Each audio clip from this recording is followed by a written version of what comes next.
Alors si vous êtes là pour la première fois, vous ne savez probablement pas qu'on est au milieu d'une série et du livre d'Esther, série commencée pendant l'été, on termine la semaine prochaine. Et ce matin, on parle d'un thème qui est un peu surprenant, l'antisémitisme. Et je dois dire, c'est l'une des choses qui m'enchante quand on fait de la prédication textuelle suivie, c'est-à-dire qu'on prend un livre, on regarde tout ce que la Bible dit, c'est qu'on est forcé d'aborder des textes, des thèmes, des situations qu'on n'aurait jamais l'idée d'aborder. C'est-à-dire, quel pasteur saint d'esprit se lève un matin, le dimanche, et dit « Tiens, on va parler d'antisémitisme ». C'est quelque chose qui est honteux, qui est terrible, qui est une violence inacceptable et qui est vraiment surprenant. Et d'ailleurs, quand on parle de ce sujet, et pour l'introduire, je ferai 3 observations. C'est que c'est la ténacité et la longévité de ce phénomène. Avec Esther, nous découvrons son existence antique, puisqu'au 5e siècle avant Jésus-Christ, un décret visant l'annihilation du peuple juif est édité par l'empereur d'un royaume immense, pour le simple fait qu'ils sont juifs. Mais déjà du temps de Moïse, on dénombre plusieurs situations. Donc par rapport au temps, Abraham c'est moins 2000, Moïse c'est moins 1500, d'accord ? David moins 1000, vous avez la chronologie qui se met en place. Et tout au long de l'histoire même de l'Ancien Testament, on voit plusieurs tentations de tuer les Juifs ou de corrompre leurs mœurs en sorte qu'ils ne puissent plus être à l'image de ce que Dieu avait prévu d'eux, d'être le peuple de Dieu. Ça culmine, cet antisémitisme, avec Antioche IV Épiphane, dont vous vous souvenez parfaitement en cours d'histoire l'existence. Antioche IV Épiphane, qui est un petit roitelet de rien du tout, mais qui deviendra d'une violence à l'encontre de ce peuple inimaginable. Il ira jusqu'à interdire le judaïsme, installe un temple dans le temple de Dieu à Jérusalem, un autel à Baal, un dieu cananéen.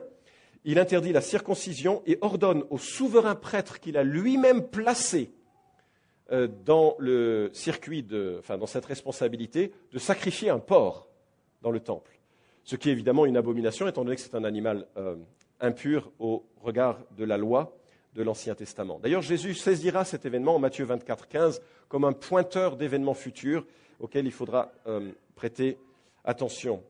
Et tout au long des siècles, il y a des violences que je n'ai pas envie finalement de recenser. Vous regarderez ça sur le net quand ça sortira sur un poisson dans le net par écrit. Mais des centaines de milliers de morts régulièrement, et notamment par les mains des catholiques, avec l'Inquisition qui a été l'une des forces les plus persécutrices des Juifs, mais également, et je le dis à la honte de la famille protestante, mais également sous la main, ou du moins des propos, moins des actes, de gens comme Luther, qui écrit que c'est un peuple de débauche et que leur fanfaronnade sur leur lignage, la circoncision et leurs lois doivent être considérées comme une cochonnerie.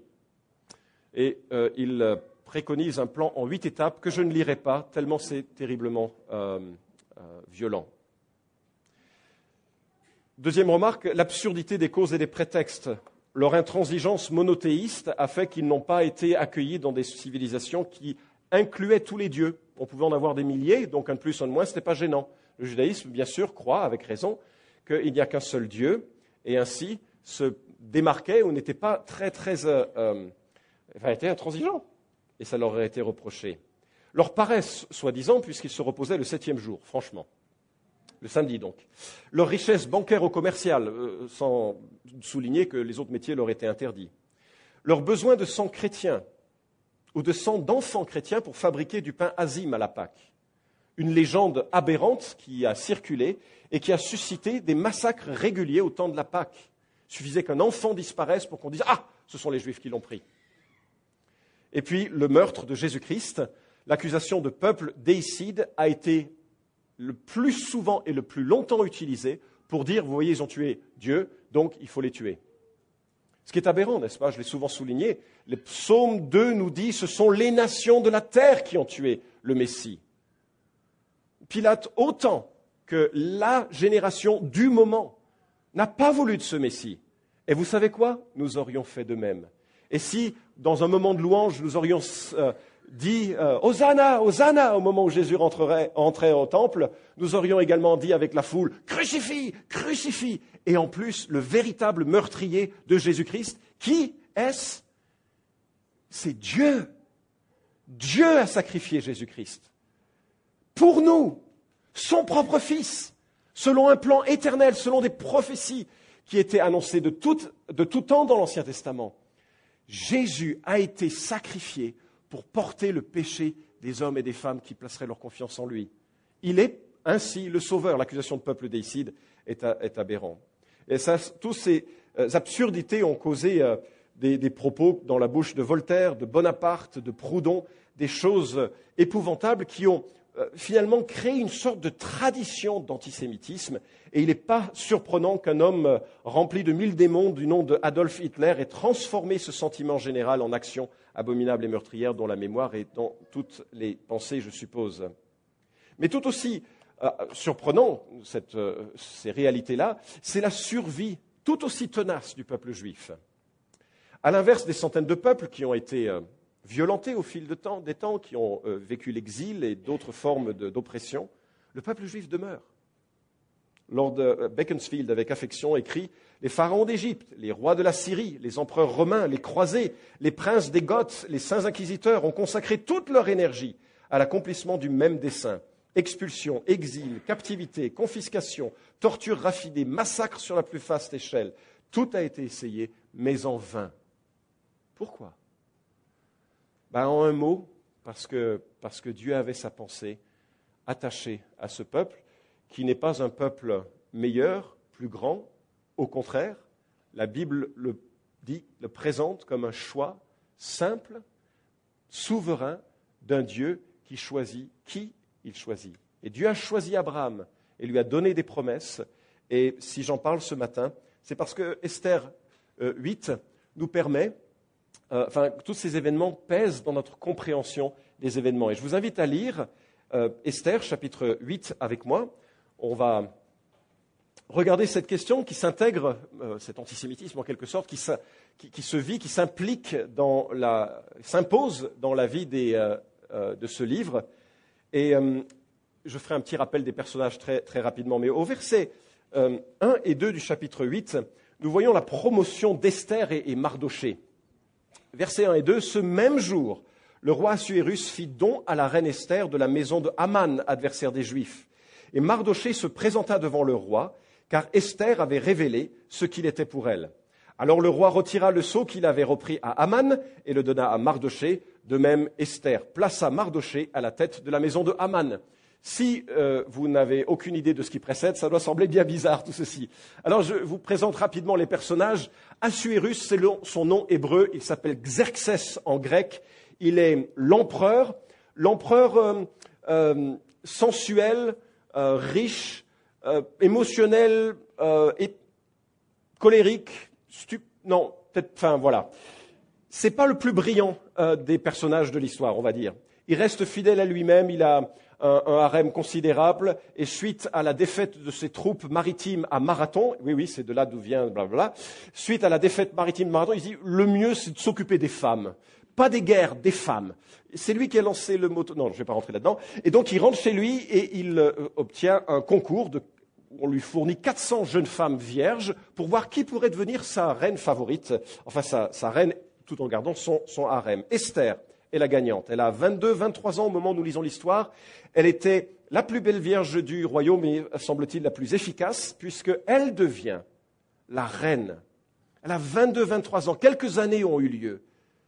Et soudainement, elle se convertit, elle se tourne vers Dieu, elle prend conscience qu'elle a vécu pour elle-même et que c'est l'occasion maintenant de prendre les choses en main ou de prendre le rôle que la providence divine lui a attribué, parce qu'il y a un homme, Haman, qui est un Agagite, un descendant de tous les opposants, d'une famille d'opposants à Israël tout au long de l'histoire biblique.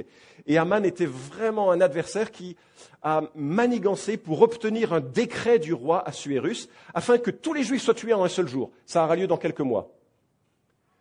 Sauf que Esther est juive, son mari ne le savait pas, le roi ne le savait pas. Et Mardochée, qui est juif également, qui était un peu l'oncle qui avait élevé Esther, avait sauvé sa vie à ce roi et n'avait pas été récompensé. Donc il y a toute une inversion de la situation qui a lieu, qui est remarquable, c'était le chapitre précédent. Haman, l'adversaire, qui était le grand vizir, c'est-à-dire le premier ministre, est pendu sauf qu'il y a un problème qui demeure. Dans la loi des Mèdes et des Perses, il n'était pas possible d'annuler un édit ou une loi. C'était impossible. Et donc le roi était condamné à vivre avec les conséquences de cette loi. Cette loi, elle est donnée au chapitre 3 du livre d'Esther, et on devait exterminer, tuer, faire périr tous les Juifs, du jeune garçon au vieillard, les enfants comme les femmes, en un seul jour, le 13 du 12e mois, qui est le mois d'Adar, grosso modo en mars. Voilà l'édit, et il ne pouvait pas être changé. Alors lorsque cette situation a lieu, Esther ose supplier d'avoir la vie sauve, et toute la donne change. Aman est tué, et je me dis pour Esther, quel changement. Elle naît, elle est orpheline rapidement, elle est pauvre, elle grandit dans un foyer pauvre, au point que lorsque Mardochée essaye d'attirer son attention, elle lui envoie des vêtements, dis donc, tu as des vêtements abîmés, hein. Elle n'a rien compris à ce qui se passait. Donc elle grandit dans une grande pauvreté, et elle reçoit là l'intégralité des biens du Premier ministre. C'est énorme, c'est gigantesque. Elle devient multimilliardaire, elle ne ferait pas lire Bill Gates. Esther devient fière de son origine, elle a conscience que finalement cet héritage est riche, que son Dieu est un Dieu vivant. Elle est fière et heureuse maintenant d'agir pour le nom de ce Dieu-là. Tout change pour Mardochée également. Xerxès régalise que Mardochée, qui avait sauvé sa vie, est en fait son beau-père. C'est pas simplement un petit fonctionnaire dans la cour du roi, il devient son beau-père. Et plus loin dans le chapitre, alors qu'il obtient maintenant la gestion de tous ces biens de Haman, nous lisons qu'il se retire en vêtements royaux et violets et blancs, avec une grande tiare d'or et un manteau de byssus et de pourpre. C'était la mode à l'époque pour les premiers ministres. Et donc il devient le plus grand du royaume en un jour. Je me dis, c'est quand même extraordinaire ce contraste, et ça m'invite à penser au contraste qui existe entre les enfants de Dieu aujourd'hui persécutés dans le monde et ce que la Bible évoque comme le renversement qui aura lieu lorsque Christ reviendra. Peut-être ici, certains sont abîmés, offensés, violentés, accablés par des situations qui sont lourdes, injustes, probablement pas grand-chose en France comparé à ce qu'il peut être vécu dans d'autres pays. Et en un seul jour, quand Jésus reviendra, nous serons tels que nous sommes spirituellement, des enfants de Dieu glorifiés, à l'image de ce Christ glorifié. Nous ne prêcherons plus, alléluia. Nous serons éternels, il n'y aura plus ni douleur, ni affliction. Et ce texte ne parle pas de ça, mais ça m'a fait penser par voie d'application combien en un jour les choses peuvent changer. Et peut-être qu'un matin, eh bien, vous ne reviendrez plus jamais chez vous, parce que Christ sera revenu et nous serons dans sa gloire éternellement. Deuxième remarque sur ce texte, le leadership qu'exercent Esther et Mardochée. Ils assument leur position. Ils assument leur position. Si vous êtes disciple de Jésus, particulièrement, mais en tant qu'être humain, vous êtes créé à l'image de Dieu. Et cette image veut dire qu'on est représentant de Dieu. Vous voyez qu'on a des problèmes parce qu'on le représente bien mal. Mais si vous êtes devenu enfant de Dieu, vous êtes devenu roi, prêtre et prophète. Nous sommes tous cela. Et Dieu nous place à différentes situations d'entreprise, d'église, familiale, parentale, etc., associative, pour exercer de sa part un leadership. Petit, grand, importe peu, c'est Dieu dans sa souveraineté qui nous place. Et je remarque que Esther et Mardochée auraient pu se la fermer, jouer les choses en douce, et ils osent prendre les responsabilités qui sont les leurs. On a besoin d'hommes et de femmes de Dieu qui prennent les responsabilités qui sont les leurs dans leur foyer. Vous ne trouvez pas? En tout cas, j'observe que c'est chouette de voir ils sont là, il y a un problème, et ils le résolvent, ils ne le laissent pas aller. Bref, on remarque en tout cas cette passion d'Esther, verset 3, je vous invite à continuer la lecture jusqu'au verset 6. Esther ne s'en tint pas là et reprit la parole devant le roi en tombant à ses pieds. Elle pleura, elle éveilla sa pitié pour qu'il détourne la méchanceté de Haman, l'Agagite, et le projet qu'il avait conçu contre les Juifs. Le roi tendit le sceptre d'or à Esther, alors Esther se releva et se tint devant le roi. « Si le roi le juge bon, dit-elle, si j'ai obtenu sa faveur, si la chose convient au roi, et si je lui plais, qu'on écrive pour révoquer les lettres conçues par Haman, fils de Hammadatta, l'Agagite, et rédigées dans le dessein de faire périr les Juifs de toutes les provinces du roi. Comment pourrais-je donc rester indifférente à la vue du malheur qui menace mon peuple? Oui, comment pourrais-je rester indifférente à la vue de la disparition de ma lignée? On arrête la lecture un instant. Cette femme-là, elle met toutes ses tripes dans son intercession auprès du roi. Elle tombe à ses pieds, elle pleure, elle intercède. Cette femme-là, elle ne pense pas qu'à sauver sa peau, mais à sauver celle de tout un peuple. Elle éveille la compassion du roi. C'est remarquable le chemin qui a été fait, vous ne trouvez pas? Le personnage qui émerge des premiers chapitres, c'est franchement un personnage assez plat, une personne qui s'intéresse plus au maquillage qu'à autre chose. Et là, soudainement, elle est saisie de compassion et de passion pour ceux qui l'entourent. Et moi, ça m'a interpellé. Parce que je me suis posé cette question, quand est-ce que j'avais pleuré la dernière fois pour ceux qui m'entourent et qui ne connaissent pas Jésus? Et j'étais triste parce que ça ne se mesurait pas en jours ni en mois. Enfin bon, je ne suis pas non plus un grand sentimental, pour le grand regret de ma femme, mais quand même. Et hier, avec les gars, on était sur ce Montou, là, on regardait cette ville de Lyon, 1 700 000 personnes. Je me suis dit, qu'est-ce qui se passe dans nos cœurs quand on voit ça? Quand on voit les fardeaux de la vie, parce que la vie est dure. Elle est faite de difficultés, franchement, de chutes, de colère, d'incompréhension. C'est difficile, je trouve. Et il y en a certains qui n'ont ni pardon, ni capacité de pouvoir donner le pardon parce qu'en eux tout bout de colère et de violence. Moi, j'admire cette passion. Et j'ai envie de prier que Dieu la renouvelle dans mon cœur, peut-être dans nos cœurs à tous. Bon, en tout cas, elle n'est pas très informée de l'aspect politique de la chose. Comme je vous l'avais dit, la loi des Mèdes et des Perses n'était pas révocable et elle demande de la révoquer. Bon. J'allais dire quelque chose, mais non. On continue la lecture avec la suite de ce que Mardochée propose. Maintenant, il est le grand vizir, il est le premier ministre. Le roi Assuérus dit à la reine Esther et au juif Mardochée, « Voici que j'ai donné à Esther la maison de Haman, et lui, on l'a pendu à la potence pour avoir porté la main sur les Juifs.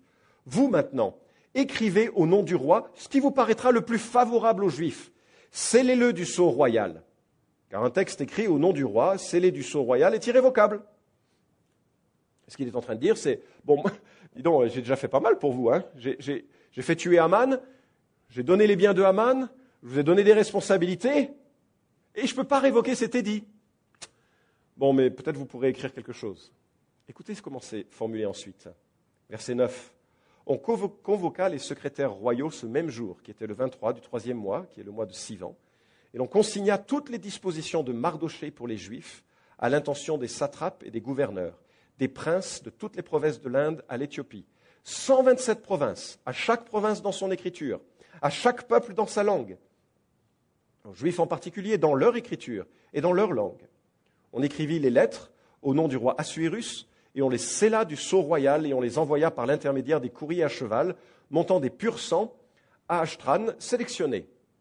Le roi autorisait les Juifs de toute ville, à se rassembler pour défendre leur vie, à exterminer, à tuer et à faire périr toutes les troupes populaires ou provinciales qui les persécuteraient, y compris les enfants et les femmes.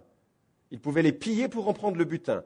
Ceci en un seul jour, dans toutes les provinces du roi Assuérus, le 13 du 12e mois, qui est le mois d'Adar. Il y avait une copie du texte pour communiquer à chaque province l'édit qui devait être rendu public parmi tous les peuples, afin que les Juifs se tiennent prêts ce jour-là à tirer vengeance de leurs ennemis. Les courriers montant des purs sangs à Ashtran sortirent à bride abattue par ordre royal, et l'édit fut communiqué à Suse, la capitale. Comme le roi s'est engagé. La seule chose qu'il propose, c'est écrivez une autre loi.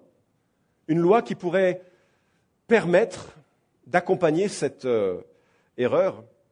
D'ailleurs, extraordinaire de voir que les gens mauvais dans ce texte ne se repentent jamais. Le roi aurait pu dire « Oh là là, quelle erreur j'ai fait !» Je te demande pardon, je réalise. Mais les gens arrogants ne peuvent pas demander pardon, n'est-ce pas? C'est juste impossible.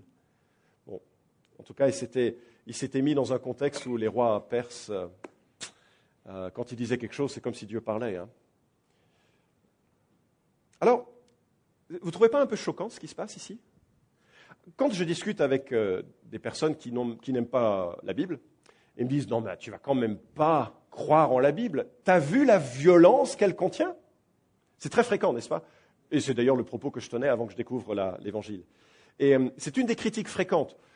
La Bible a trop de violence, les gens se comportent avec violence, Dieu demande la violence, en aucun cas ça peut être inspiré, ni digne de lecture publique. C'est trop dangereux, c'est vraiment inacceptable. Et d'ailleurs, si vous lisez les livres de Dawkins ou si vous lisez les livres de Michel Onfray, ce sont des arguments qu'ils utilisent fortement pour s'opposer à la Bible. Alors, pour nous qui sommes croyants, nous disons, mais la Bible, c'est un livre que Dieu a inspiré. C'est 66 livres en fait, mais c'est vraiment un livre que Dieu a inspiré. Donc, on rejette toutes les stratégies qui visent à excuser ce genre de langage. Par exemple, il y en a qui disent, ah oui, mais il ne faut pas confondre le Dieu de l'Ancien Testament du Dieu du Nouveau Testament. Le Dieu de l'Ancien Testament, c'est un peu différent. Absolument pas, c'est le même Dieu. C'est le même Dieu. D'ailleurs, si vous voyez au début de l'invasion de la terre cananéenne, le capitaine qui se présente au peuple juif qui s'empare bientôt de la terre, n'est autre que Jésus-Christ préincarné. Le même Dieu. Donc distinguer l'Ancien Testament et le Nouveau Testament, ça ne marche pas. Il y en a d'autres qui rejettent l'inspiration de la Bible. Il y en a qui disent, et ça s'appelle le libéralisme, qui disent alors, la Bible c'est bien en général. Globalement c'est bien, surtout du côté du Nouveau Testament. Mais il y a ici ou là des paroles qui n'ont pas été vraiment inspirées. C'est-à-dire que le Saint-Esprit était en train d'inspirer David, par exemple, ou Moïse, ou je sais quoi, puis d'un coup, il a glissé, et puis bon, c'est comme ça, quoi. Des erreurs, pizza mal digérée, ok, enfin. Mais nous croyons au contraire que toute l'Écriture est inspirée de Dieu. C'est une des marques de ceux et de celles qui revendiquent que Dieu s'est révélé. Je ne connais pas Dieu s'il ne s'est pas révélé. Et certains, alors, et c'est la plus extrême, rejettent le Dieu de la Bible. Alors, donc on a un problème. On a un problème moral. Est-il juste de lire un édit qui ordonne la tuerie et de dire, bah oui, c'est comme ça. Alors je voudrais faire quelques remarques sur cette thématique. Il y en aura 7 en tout. La première, c'est que ce que les hommes font n'est pas nécessairement ce que Dieu approuve, notamment dans des récits historiques. C'est ça qui est extraordinaire, c'est le réalisme de la Bible. Quand vous lisez les pages de la Bible, vous dites « Ah, je viens de voir ça à la télé. » Non? Je veux dire, et les hommes d'hier, ils font les mêmes choses que les hommes d'aujourd'hui. Et parfois, il y a des choses que les hommes font qui sont inacceptables, que Dieu réprouve, même si dans le texte, ce n'est pas apparent. Par exemple, vous lisez la fin du livre des Juges, je veux dire, c'est interdit aux moins de 16 ans. Hein. Je sais qu'en disant ça, ça va susciter des lectures, mais c'est inacceptable. Non, mais en plus, c'est triste, c'est trop violent. Mais la Bible est absolument... Ce sont des hommes et des femmes qui font des choses qui sont inacceptables. Inacceptables. Ben oui, c'est la réalité humaine. Donc, il faut bien remarquer ceci. Deuxième remarque, Dieu oriente la folie meurtrière des hommes sans les dédouaner de leurs actes. Et ça, c'est très, très difficile à comprendre. C'est-à-dire qu'on a un Dieu qui est souverain, il n'est pas gêné, ni par les démons, ni par le diable. Il n'y a pas Dieu et le diable qui se battent, parfois ils gagnent, parfois ils perdent. Ça, c'est une vision dualiste du monde. Il y a un Dieu qui est absolument souverain, qui règne sur des hommes pécheurs. Mais la manière dont il règne est incompréhensible pour nous. Parce que les hommes qui sont violents et colériques, Dieu va les orienter pour accomplir un projet, notamment au niveau national, que l'on ne comprend pas. Je vous donne un exemple. En Ésaïe 10:5, Dieu dit « Malheur à l'Assyrien, bâton de ma colère ». Déjà, il y a un problème. Il y a un gros problème là. Si vous n'êtes pas familier de l'histoire juive, voilà comment ça se passe. Donc j'ai dit David, moins 1000, merci. Moins 1000 avant Jésus-Christ. Et après David, il y a Salomon. Et après Salomon, le royaume se divise en deux. Royaume du Nord, royaume du Sud. Ça va aller de mal en pis dans le royaume du Nord. À un moment donné, Dieu dit, bon maintenant, sifflet, on arrête. Je fais venir les Assyriens. Ils ne sont pas des gens sympas, ils ont des noms barbares, Tiglath-Pileser par exemple, Ashurbanipal, ce pas des gens bien. Enfin, sinon, vous ne les inviteriez pas à votre anniversaire avec des noms comme ça. Ils arrivent, et quand ils arrivent en ville, ils cassent tout. C'est la première captivité. En 722 avant Jésus-Christ, le royaume du Nord part.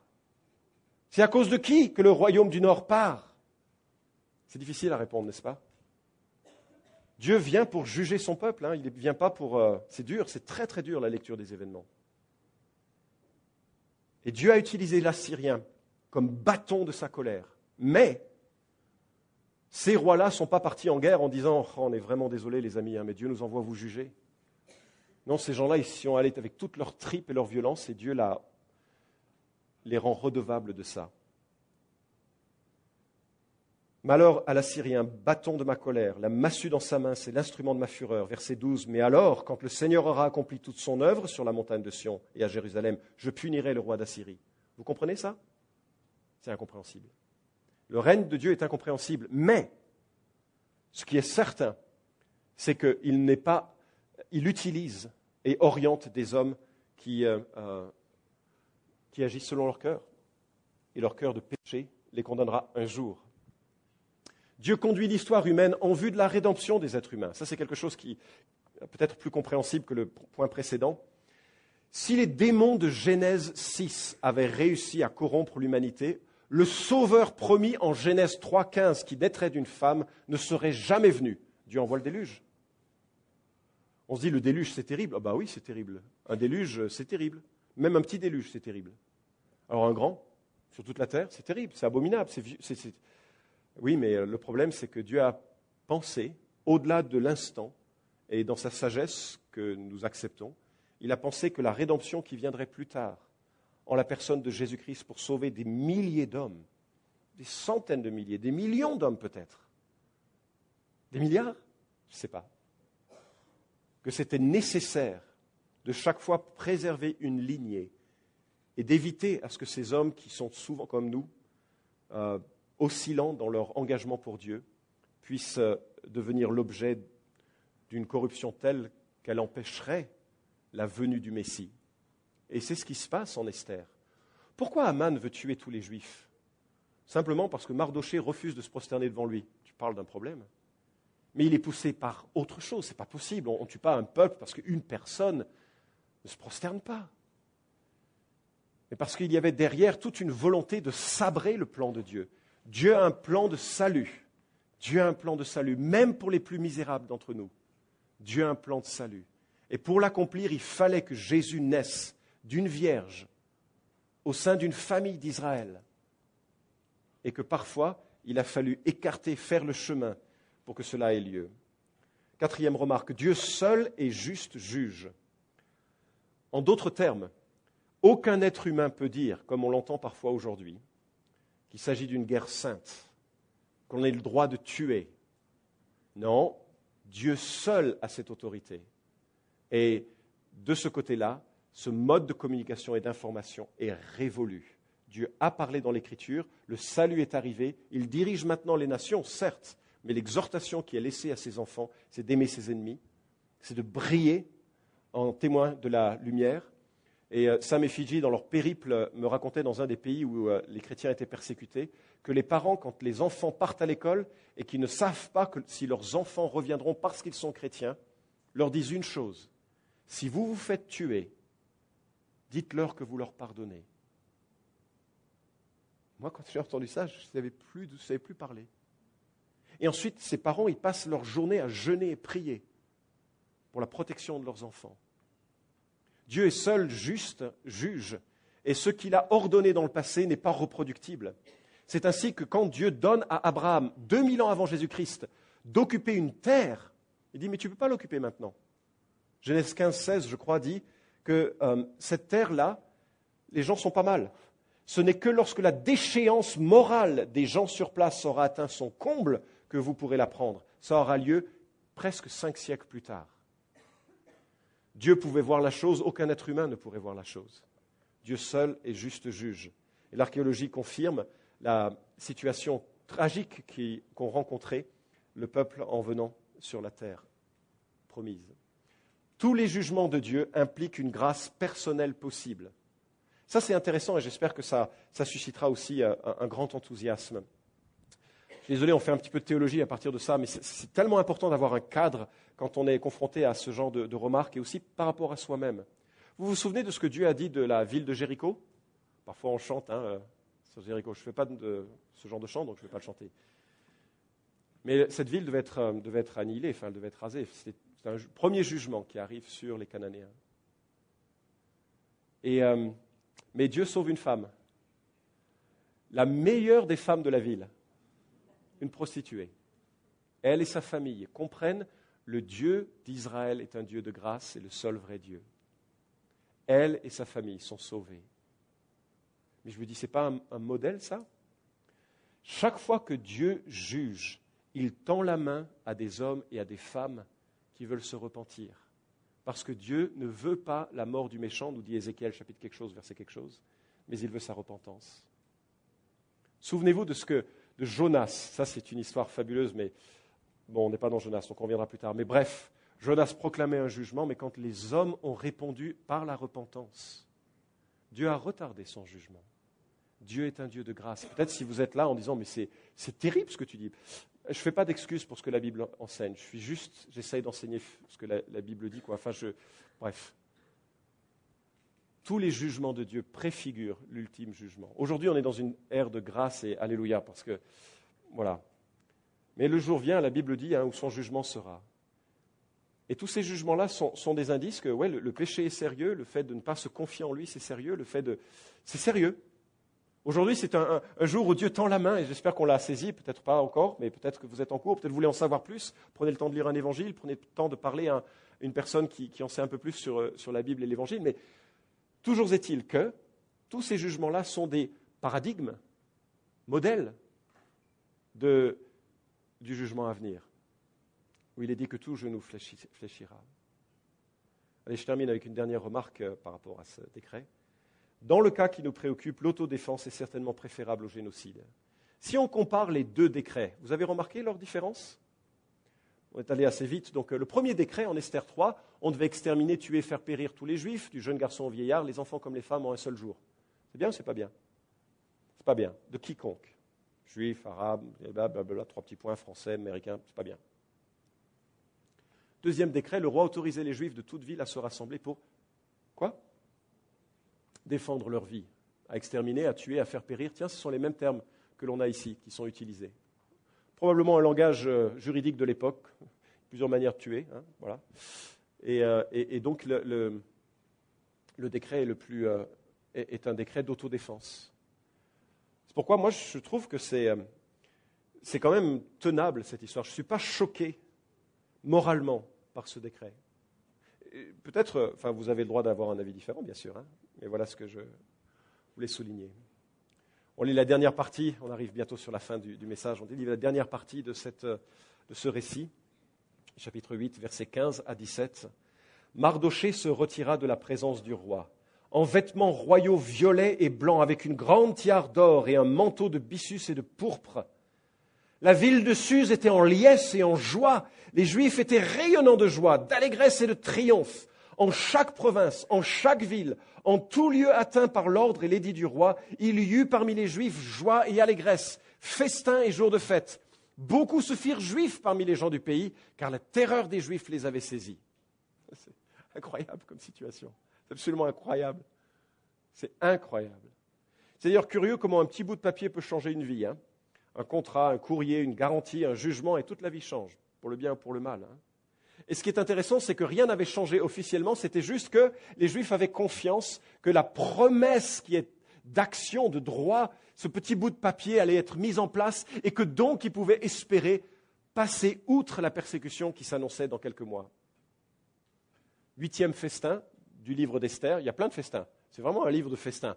Certains ne sont pas très joyeux d'ailleurs, beaucoup de boissons et de vin, bien français en fait. Et puis, beaucoup de festins. En tout cas, l'anxiété écrasante de savoir qu'un massacre allait commencer est levée. Alors, je suis un peu surpris par l'impact. Beaucoup se firent juifs parmi les gens du pays. Est-ce que c'était un mouvement spirituel, comme les compagnons d'infortune de Jonas, qui croient au Dieu des cieux? Ou bien comme les Ninivites? Ou est-ce que c'était un mouvement opportuniste? Vous savez, c'est un peu comme en France, il y a beaucoup de francs-maçons. C'est pas tellement, j'espère que pas tous croient ce que la franc-maçonnerie croit, mais si on veut être connecté, il faut être franc-maçon. Ce qui n'est pas possible en tant que disciple de Jésus. Je crois que c'est vraiment un langage, c'est un ersatz du christianisme, la franc-maçonnerie. C'est une opposition frontale. Hein. Mais bref, je peux vous en dire plus si vous le souhaitez. Mais c'est un peu, est-ce que c'est les gens, ils disent, bah tiens, on va devenir juif parce qu'ils ont la cote maintenant.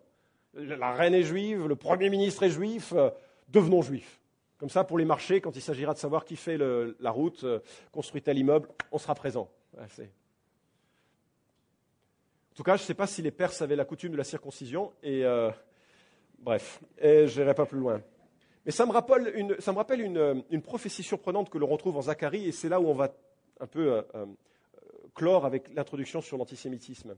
Zacharie 8, 23 nous dit « Ainsi parle l'Éternel des armées. En ces jours-là, 10 hommes de toutes les langues des nations saisiront un juif, ils le saisiront par le pan de son vêtement et diront « Nous irons avec vous, car nous avons appris que Dieu est avec vous. » Et on ne sait pas trop à quoi ça correspond, cette prophétie. Il y en a qui, dans une logique que l'Église a remplacé Israël, disent « ça a lieu avec Jésus qui vient. » Et comme l'Église primitive était toute constituée de Juifs, toutes les nations se disent « Ah, vous avez la connaissance de Dieu. » Et c'est ainsi que cette prophétie s'accomplit. D'autres, qui ont une perspective plus historique sur l'avenir, prémillénariste, se disent « Il y a un temps où les Juifs se tourneront vers celui qu'ils ont crucifié. » J'utilise là le langage de Zacharie 12 et 14. Et il y a un temps futur de conversion du peuple. Romains, chapitre 9 à 11, le détail, et Frédéric Godet en parle ainsi. Par cette image, saisir le pan de la robe d'un juif qui se lie à la précédente, celle du pèlerinage à Jérusalem, le prophète veut représenter la faim et la soif spirituelle des païens convertis et la richesse de grâce et de lumière dont seront remplis les Juifs pour répondre à ses besoins. Comment ne pas penser ici à ce que dit l'apôtre Saint Paul et de l'effet que produira dans le monde des gentils la conversion d'Israël. Frédéric Godet écrit au XIXe siècle. Ce sera, dit-il, comme une résurrection d'entre les morts. La chrétienté tout entière reprendra une nouvelle vie à ce contact avec Israël, redevenu le peuple de Dieu. Le texte le plus important sur la question dans le Nouveau Testament, mais le temps passe, donc je ne vais pas pouvoir le détailler, se trouve en Apocalypse chapitre 12. Ça a d'ailleurs été le message de Noël dernier. Ce n'était peut-être pas vraiment un message de Noël très rassurant. Mais on a une image d'une femme qui accouche avec 12 étoiles et on se dit, tiens, c'est qui? L'interprétation catholique classique dit, c'est Marie. Mais elle fait en fait appel à un rêve dans l'Ancien Testament qui montre qu'il s'agit d'Israël. C'est elle la femme qui accouche du Messie. Et puis il y a un dragon qui menace à la fois la femme et à la fois l'enfant qui doit naître. Le dragon, ce n'est pas très difficile à comprendre, c'est le diable. Enfin, voilà. Et puis il y a un autre personnage dans l'histoire, un fils qui régnera. Là encore, ce n'est pas très difficile à louper. Hein. Le fils qui régnera, c'est... Merci. Il y a 2 personnes qui suivent et qui se disent « Il est vraiment long ce message ce matin ». Et le fils qui régnera, c'est Jésus-Christ. Et on voit cette femme, elle va ensuite être protégée pendant 1260 jours. Et on n'a pas le temps de détailler le truc, mais on se dit « C'est très bizarre cette histoire ». Mais en fait, et voilà ce qui conclut l'introduction, c'est qu'est-ce qui se passe vis-à-vis des Juifs? Ils sont aujourd'hui encore l'objet d'un enjeu spirituel. Dieu a des promesses. Comme aux temps anciens, avant que Jésus vienne, il avait fait des promesses que de ce peuple naîtrait le Messie. Et les promesses subsistent que ce peuple-là se tournera vers Yeshua, le Messie. Et que Dieu est fidèle à ses promesses, mais que si le diable peut réussir à tuer les Juifs, alors la promesse est caduque, Dieu est menteur, le salut ne s'accomplit pas, tout s'effondre. Est-ce qu'il a une chance d'y parvenir, le diable? Dieu est puissant. Dieu est puissant. Quelle leçon de retenir de cette histoire? Il est toujours temps de faire un demi-tour spirituel. Peut-être ce message vous prend comme Esther l'était avant son réveil spirituel. Il est peut-être le temps de se dire, mais Seigneur, tu veux m'utiliser là où tu m'as placé. Deuxième remarque, il est important d'assumer la situation providentielle dans laquelle Dieu nous place. Parfois, Dieu nous place dans une famille, dans une situation professionnelle pour un objectif. Priez que Dieu vous donne de le voir, de le comprendre et d'être l'homme ou la femme que Dieu veut que nous soyons dans cette situation. Pour les grandes leçons de l'histoire, je trouve que l'antisémitisme ne s'explique que spirituellement. Il n'y a aucune autre explication à tant de haine qui perdure depuis tant de siècles. Et soyez très, très prudents dans vos prières, dans votre pensée, dans vos têtes sur cette question-là. comme d'ailleurs toute forme quelconque de racisme est inacceptable pour un disciple de Jésus. Vous m'avez entendu là-dessus?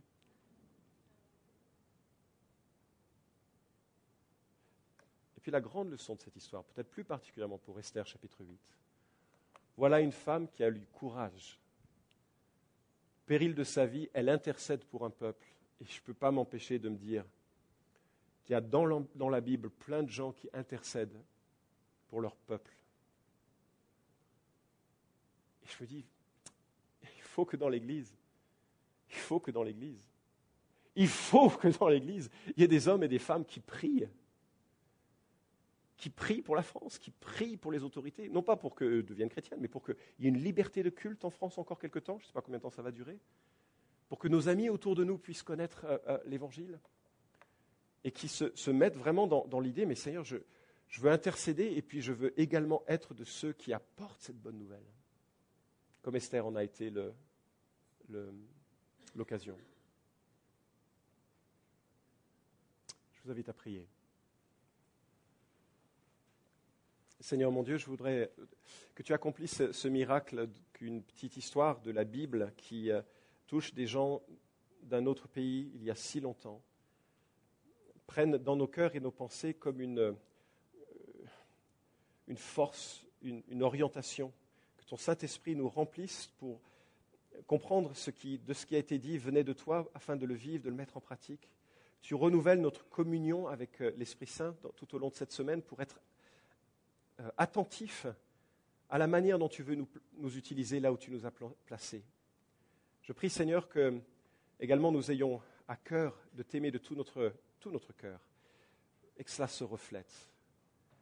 Je prie, Seigneur, pour ceux et celles qui sont accablés peut-être de détours passés peu glorieux, pour que nous puissions revenir à toi, confesser nos fautes, être renouvelés dans notre volonté d'obéissance et marcher selon toi. Merci d'avoir accompli ce miracle dans la vie d'Esther et je prie que tu l'accomplisses dans la vie de chacun maintenant. Au nom de Jésus. Amen.